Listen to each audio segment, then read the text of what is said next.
But the new barriers that have emerged that I never thought about before include, number one, very simply time. Because we're so stressed and strapped for time, we're doing housework, we're trying to survive, we're trying to just figure out how to take care of basic things. Having dedicated quiet time to do the work of recovery, I think is one of the biggest barriers that we're seeing.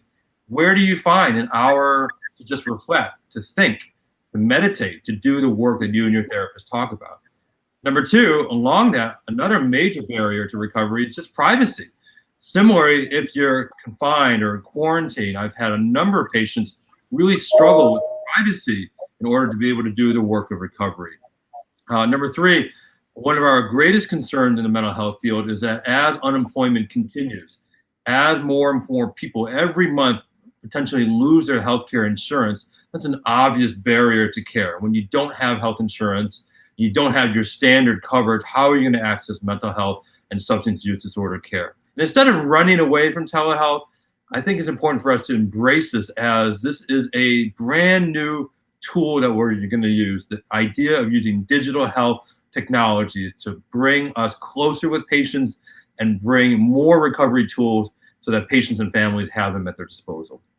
But during this time of COVID, we hear a tremendous amount of false information, disbelief, misinformation.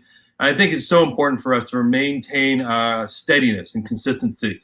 It has only been 6 months. It's September 2020 since the onset of COVID in the United States of America. It has affected our lives in ways that have been profound and in ways that we can't even begin to imagine. But things that I'm seeing as a psychiatrist, I still have a lot of hope for. When people seek and receive professional treatment, treatment still very much works. I have been very surprised at the gambling world in terms of its ebbs and flows, and there's still tremendous demand for gambling among patients and among people.